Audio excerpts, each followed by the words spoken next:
नमस्ते बच्चों, एक बार फिर आपका स्वागत है आज के इस क्लास में। आज हम लेके आए हैं आपके लिए कक्षा 9 के अध्याय 2 का प्रश्नावली 2 का ए है और प्रश्न संख्या हमारा 5 है। 4 तक के प्रश्न को हमने अपने पिछले कक्षा में ही किया था।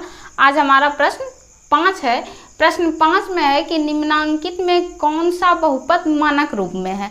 बताना है इसमें से कि कौन सा बहुपद, 4 बहुपद दिया गया है और उसको बताना है कि कौन सा बहुपद मानक रूप में है।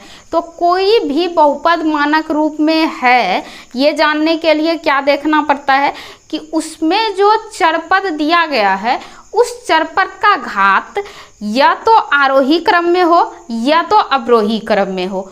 क्रम में सजा होना चाहिए। अगर वो आरोही क्रम में है तो भी मानक रूप में है, अगर वो अवरोही क्रम में है तो भी मानक रूप में है। लेकिन अगर उसका घात आरोही या अवरोही क्रम में नहीं होके उल्टा सीधा सजा हुआ है तो वो बहुपद मानक रूप में नहीं कहलाएगा। तो आइए देखते हैं कि इसमें कौन कौन सा बहुपद मानक रूप में दिया गया है। तो देखिए, नंबर 1 में दिया गया है कि x पे पावर 5, उसके बाद है x पे पावर 2, उसके बाद है x पे पावर 1। यहाँ तक तो ये अवरोही क्रम में चल रहा है, लेकिन सबसे लास्ट में फिर दिया गया है x पे पावर 4।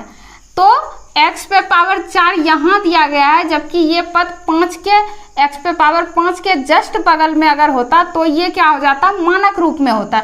लेकिन ये ना तो अब अवरोही क्रम में रहा है और ना ही आरोही क्रम में रहा है। अगर अवरोही क्रम में रहता तो भी ये मानक बहुपद होता, या आरोही क्रम में होता तो भी मानक बहुपद होता।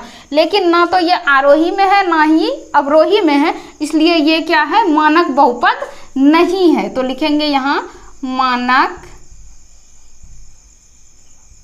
बहुपद नहीं है।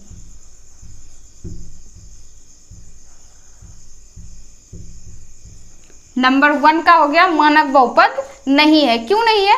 क्योंकि इसमें x पे पावर 4 वाला पद क्या है, सबसे लास्ट में दिया गया है। x पे पावर 5 वाला पद सबसे पहले दिया गया है। x पे पावर 2 वाला पद बीच में है और उससे भी बीच में क्या है, x पे पावर 1 वाला पद। अगर इसी को आरोही या अवरोही क्रम में सजा दिया जाता तो ये मानक बहुपद में होता, लेकिन नहीं है तो इसलिए नहीं है। नंबर बी है कि y पे पावर 2 माइनस 2y पे power 4 plus 3y minus y पे पावर q और प्लस 4। इसमें देखिए पावर 1, पावर 2, पावर 3 और पावर 4 सब है, लेकिन क्या है, ना तो आरोही में है और ना ही अवरोही में है, इसलिए ये भी क्या है, मानक बहुपद नहीं है। तो लिखेंगे मानक बहुपद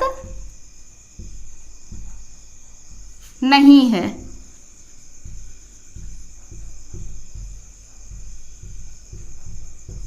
नहीं है, ये भी सवाल मानक बहुपद में नहीं है। अब नंबर सी है 3/7x² प्लस 12/5x माइनस 7। ये क्या है, ये मानक बहुपद में है। तो ये मानक बहुपद में है, क्यों है और कैसे है। तो देखिए यहाँ x पे पावर स्क्वायर है, मतलब 2 है, यहाँ x पे पावर 1 है और यहाँ x वाला कोई पद ही नहीं दिया गया है। यह है अवरोही क्रम में सजा हुआ है, इसलिए क्या है, नंबर सी मानक बहुपद है। यहाँ लिखेंगे मानक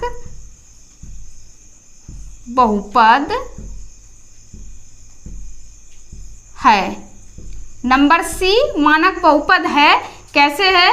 क्योंकि नंबर सी में जो दिया गया बहुपद है वो किस रूप में सजा हुआ है, वो अवरोही रूप में सजा हुआ है, इसलिए ये मानक बहुपद है। अब नंबर डी है। नंबर डी में दिया हुआ है 3x² minus 4x³ plus 5 minus 7x। ये भी मानक रूप में नहीं है। क्यों नहीं है? इसमें देखिए 1 पावर वाला, 2 पावर वाला और 3 पावर वाला तीनों चरमान है, लेकिन क्या है, तीनों 3 जगह पे है। ये तीनों ही ना तो आरोही क्रम में सजा हुआ है ना ही अवरोही क्रम में सजा हुआ है, इसलिए नंबर डी भी हमारा क्या है, मानक बहुपद नहीं है। यहाँ लिखेंगे मानक बहुपद नहीं है।